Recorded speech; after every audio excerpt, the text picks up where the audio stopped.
नंदी कैसे बने भगवान शिव के वाहन। बहुत प्राचीन समय की बात है। एक महान तपस्वी और शिव भक्त थे, ऋषि शिलात। उनके जीवन में एक ही कमी थी, उनकी कोई संतान नहीं थी।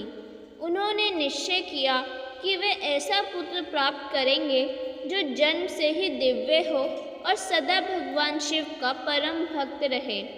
इसके लिए उन्होंने कठोर तपस्या आरंभ की। वर्षों तक वे एकाग्र मन से ओम नमः शिवाय का जाप करते रहे।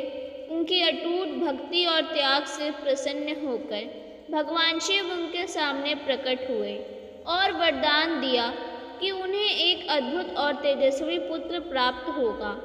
कुछ समय बाद ऋषि शिलात को एक दिव्य बालक मिला, जिसका नाम उन्होंने नंदी रखा। नंदी बचपन से ही असाधारण थे। उनके चेहरे पर तेज था और हृदय में भगवान शिव के प्रति गहरी श्रद्धा। वे खेल कूद की बजाय ध्यान और भक्ति में अधिक समय बिताते थे। एक दिन कुछ महान ऋषि आश्रम में आए। उन्होंने नंदी को देखकर भविष्यवाणी की कि उसकी आयु बहुत अल्प है। यह सुनकर ऋषि शिलात अत्यंत दुखी हो गए और चिंतित रहने लगे।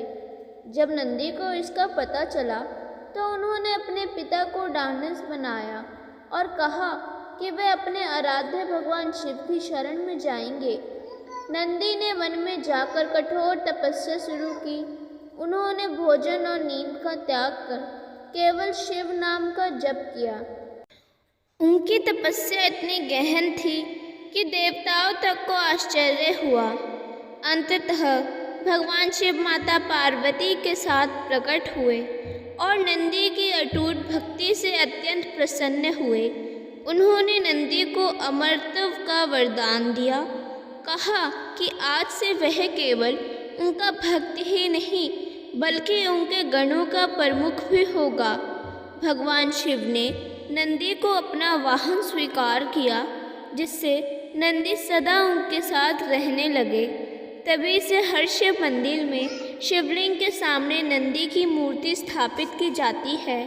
भक्त मानते हैं कि नंदी के कान में अपनी मनोकामना कहने से वह सीधे भगवान शिव तक पहुंचती है। इस प्रकार सच्ची श्रद्धा, समर्पण और अडिग विश्वास के कारण नंदी भगवान शिव के वाहन बने और आज भी वह भक्ति, शक्ति और निष्ठा के प्रतीक माने जाते हैं। अगर आपको ये कहानी पसंद आई हो तो चैनल को लाइक और सब्सक्राइब करना ना भूलें। धन्यवाद।